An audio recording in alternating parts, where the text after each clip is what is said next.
So good morning everyone. हम अभी जो स्टडी कर रहे हैं दैट इज एक सेकंड रुकिए, पेन चेंज करता हूँ।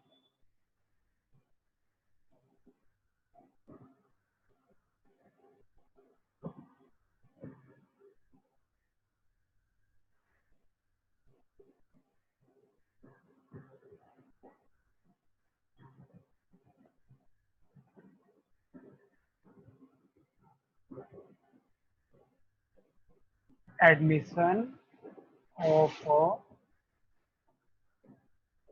पार्टनर, ठीक है। इसमें हम गुडविल के आखिरी पॉइंट पे थे और उस टॉपिक का नाम था कैलकुलेशन ऑफ हिडन गुडविल। मैं जरा रिवाइज कर आपको। हिडन निकालिए स्टेप 1, कैलकुलेशन ऑफ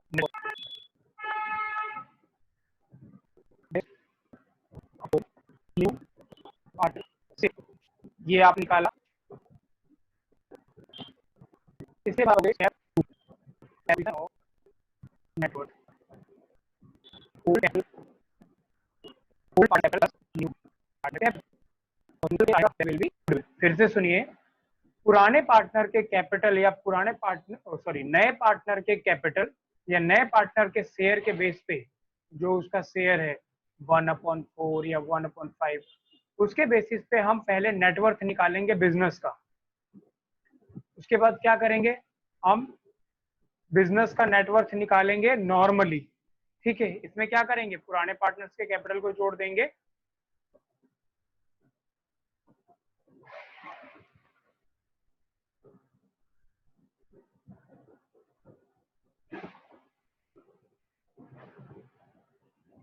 देखो जी,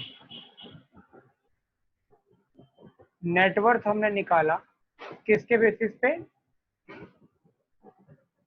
जो हमारा नया पार्टनर है उसके कैपिटल के या शेयर के बेसिस पे। स्टेप 2 में क्या करेंगे, हम नेटवर्थ निकालेंगे नॉर्मली किसके बेसिस पे, हम दोनों कैपिटल जोड़ देंगे, ओल्ड पार्टनर कैपिटल और न्यू पार्टनर कैपिटल, और जो निकल के आएगा उसे हम बोलेंगे गुडविल, ठीक है। ये आंसर होगा गुडविल का। आप देख पा रहे हो? Yes sir. Yes sir. चलिए, यस ठीक है दोस्त। तो अब हम देखते हैं कि इसके एग्जाम्पल में कि कैसे ये सॉल्व करते थे, ठीक है।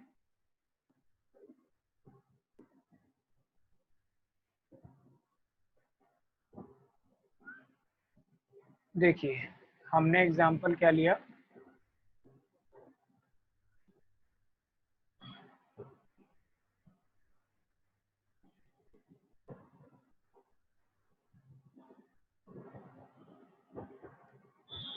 कि रामलाल का जो कैपिटल है वो है 2 लाख रुपए, श्यामलाल का जो कैपिटल है वो भी है 2 लाख रुपीज, और न्यू पार्टनर जो एम है वो लाया है 2 लाख रुपए 1/4 शेयर के लिए, ठीक है जी।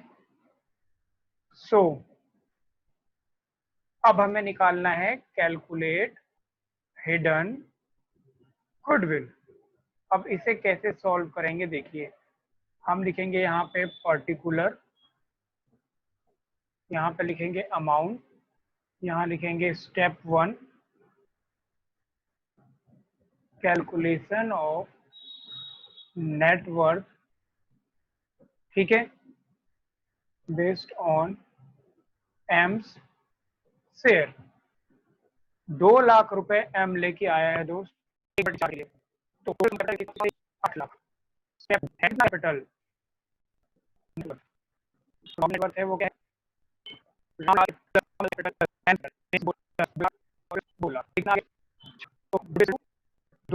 अब सुनिए, हमने नेटवर्थ इनके कैपिटल से क्यों निकाला। आपने 11th क्लास में एक फॉर्मूला पढ़ा होगा कि capital plus liability equal to assets, मतलब जितना असेट्स होगा उतना ही कैपिटल और लायबिलिटी होगा। जब आपके क्वेश्चन में लायबिलिटी नहीं दिया हुआ है, समझिए। तो आपने क्या देखना है कि सिर्फ नॉर्मली सारे कैपिटल को जोड़ लो और उसी को नेटवर्थ मान लो। क्यों मानो? क्योंकि देखो नेटवर्थ का फॉर्मूला होता है असेट्स माइनस लायबिलिटी। तो जब आपको लायबिलिटी दिया ही नहीं है, ठीक है, असेट्स भी नहीं दिया है, तो आपको पता है कि असेट्स में से लायबिलिटी माइनस करेंगे तो उसका वैल्यू ही होता है कैपिटल, और ये कैपिटल फिर से capital plus liability is assets, और net worth is asset minus liability, और असेट्स में लायबिलिटी है, assets minus liability is net worth को हिंदी में क्या बोलोगे? वो पैसा जो मालिक का है, और कैपिटल का मतलब भी क्या होता है? वो पैसा जो मालिक का है। तो क्या नेटवर्थ और कैपिटल एक हुए? अंकुर बताइए, क्या हम बोल सकते हैं कि नेटवर्थ और कैपिटल दोनों एक ही होता है? Yes sir. तो अब कैपिटल में पुराने पार्टनर का कैपिटल नहीं लोगे ना, नया पार्टनर जो कैपिटल लेके आ रहा है उसे भी कंसीडर करोगे, ठीक है। तो दोस्त गुडविल आ गया 2 लाख, तो एम को कितना लाना चाहिए इसमें से? 2 लाख मल्टीप्लाइड बाई 1/4, ठीक है, मतलब 50,000 रुपए एम को लाना पड़ेगा, ठीक है। और ये हिडन गुडविल 2 लाख आया फॉर्म का, 50,000 रुपए एम को लाना पड़ेगा। तो जनरल एंट्री क्या हो जाएगी? आगे पेज पे चलते हैं।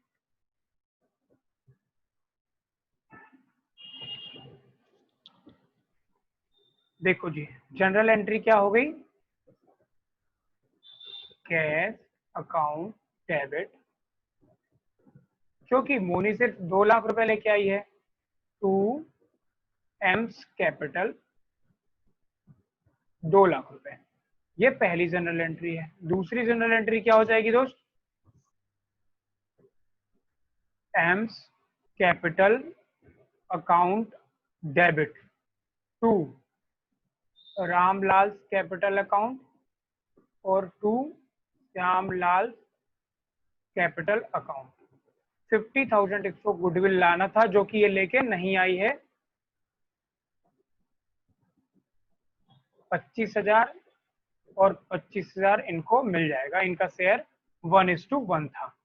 अब ध्यान से देखो, कल मैंने ये भी बताया था आपको कि in case new partner does not bring premium और गुडविल, ठीक है, तो हम क्या करते हैं कि उसके कैपिटल को डेबिट कर देते हैं। देखिए नया पार्टनर अगर प्रीमियम लाता तो यहाँ हम क्या डेबिट करते? प्रीमियम। जब नया पार्टनर प्रीमियम नहीं लाया तो हम उसके कैपिटल को डेबिट कर देंगे, ठीक है। ये वीडियो अपलोड हो जाएगी अभी, तो आप चेक भी कर लेना कल की क्लास में, तो अच्छे से समझ में भी आ जाएगा, ठीक है। दोस्त ये तो बड़ा सिंपल वाला था क्वेश्चन, है ना। एक थोड़ा सा डिफरेंट क्वेश्चन होगा इसी में हिडन गुडविल में, जरा हम वो भी करते हैं।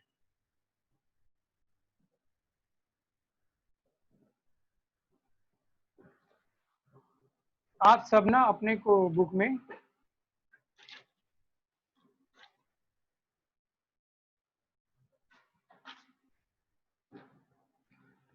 पेज नंबर 5.29 पे आ जाओ। 5.29 और इलस्ट्रेशन है ये 36। ओपन कर लो सभी बुक अपनी।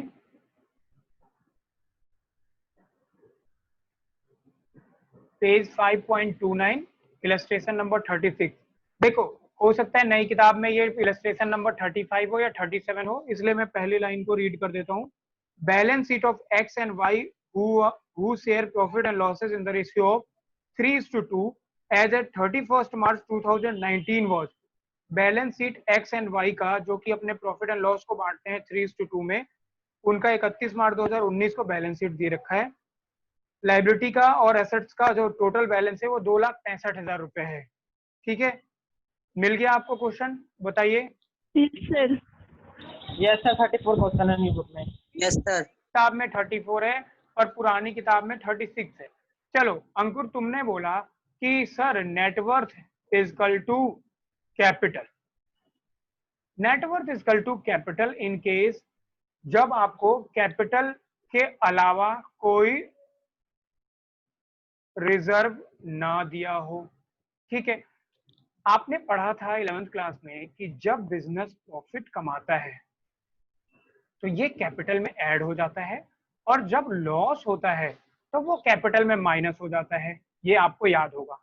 अब दोस्त समझो, आपको एक चैप्टर पढ़ाया गया था प्रोविजंस एंड रिजर्व, 2 पन्नों का ये था चैप्टर, जिसमें ना रिजर्व के बारे में हमने पढ़ा था कि हम क्या करते हैं कि रिजर्व क्रिएट करके रखते हैं। रिजर्व 2 तरीके के थे, एक हिडन रिजर्व और एक दिखने वाला रिजर्व।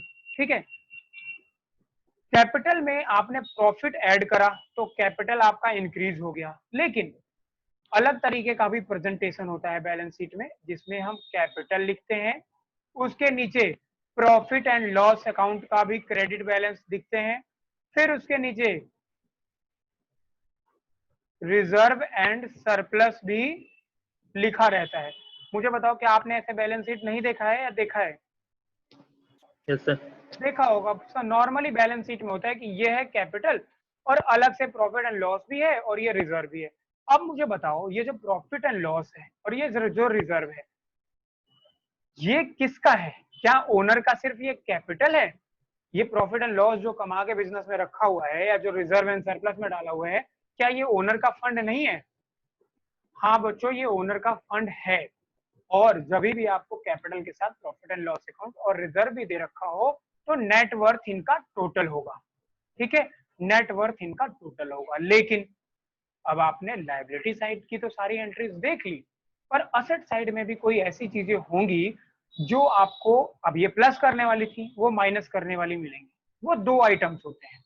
पहला आइटम होता है दोस्त फिक्टिशियस असेट्स और दूसरा आइटम होता है नॉन ट्रेड इन्वेस्टमेंट। इन दोनों को हमें नेटवर्थ में से माइनस करना पड़ता है। अब क्यों करना पड़ता है समझिए।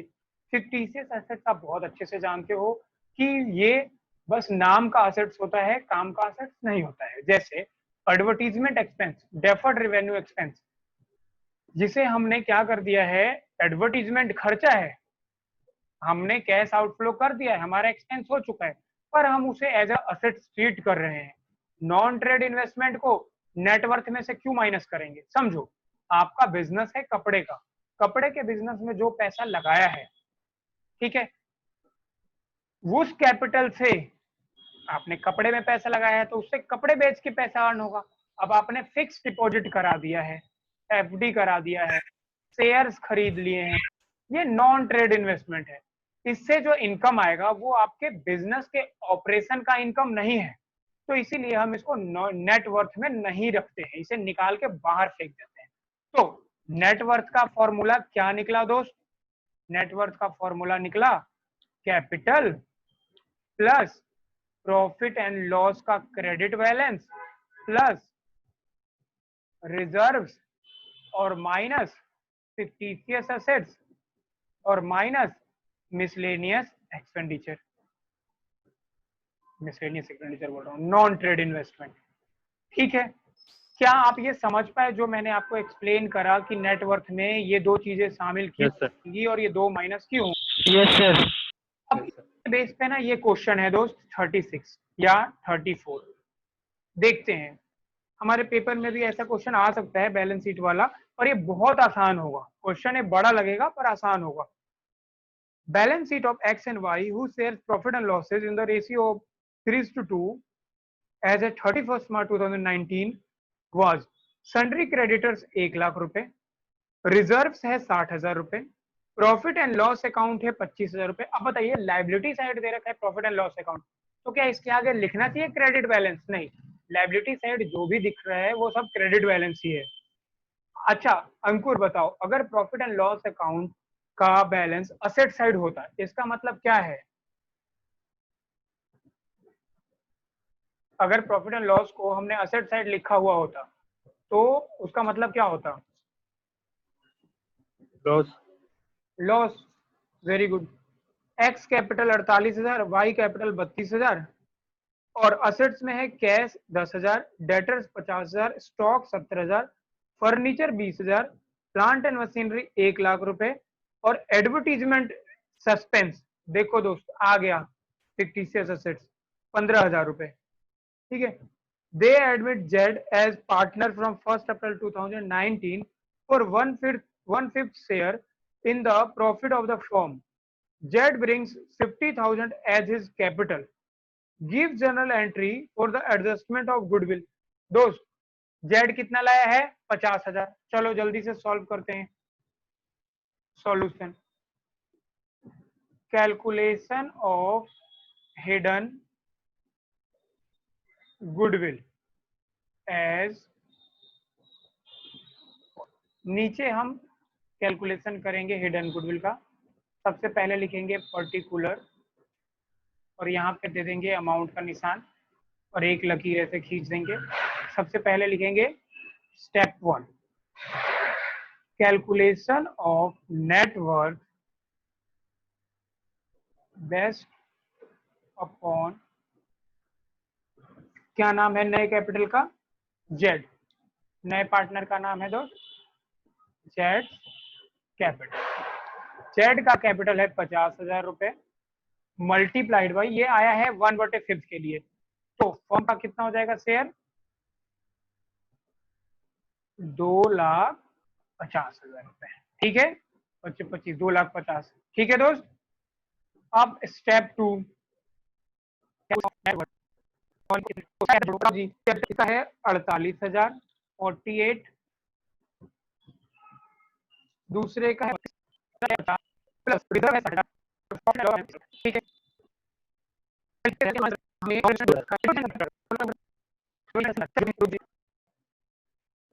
2,15,000। 2,15,000 आ गया। 2,00,000 सर, 2,00,000 2,00,000 2,00,000। ठीक है, तो जी ये आ गया 2 लाख, इसे माइनस कर दो। तो जो गुडविल है वो कितना है 50,000। Forms hidden goodwill is 50,000 rupees. Ritika समझ में आया, जरा एक बार बोलो। रितिका, शोएब, करिश्मा, आपकी समझ पाए? क्या Karishma? Yes sir. Karishma, yes sir. Ritika, yes sir. Ritika sorry क्या नाम है, ऋतिक, ऋतिक,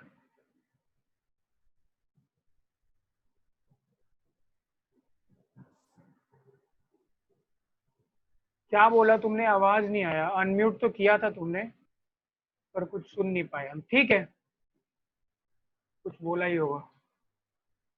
अब देखो जी,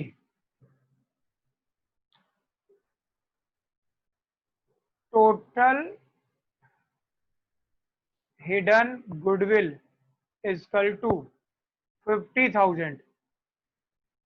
जेड का शेयर जो इसे लाना था 50,000 multiplied by 1/5, 10,000। Since Z has only cash for his capital and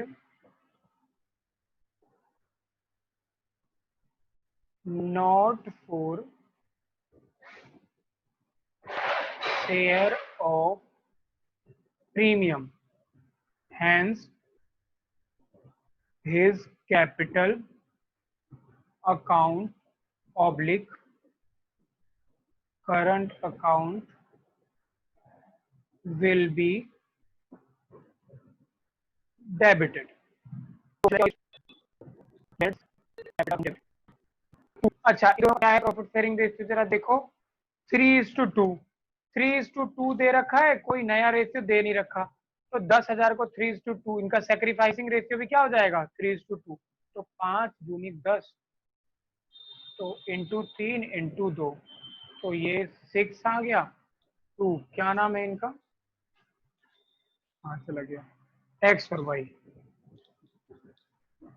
x capital account और 2 Y capital account, 6,000 and 4,000। Note में क्या लिखोगे, since new profit sharing ratio is not given, hence old ratio will be sacrificing ratio. Being goodwill adjusted. ठीक है दोस्त, क्या ये समझ में आया? अगर आपको बैलेंस शीट दिया हो और उससे हिडन गुडविल निकाल के पार्टनर्स को सैक्रिफाइसिंग रेशियो में बांटना हो तो क्या आप आसानी से कर दोगे? Yes, sir. Very good. क्या इसे उतारना है आपको? Yes, sir. उतार यस सर। चलो पिछले वाले पेज पे कर दूं क्या? Yes sir. ये लो,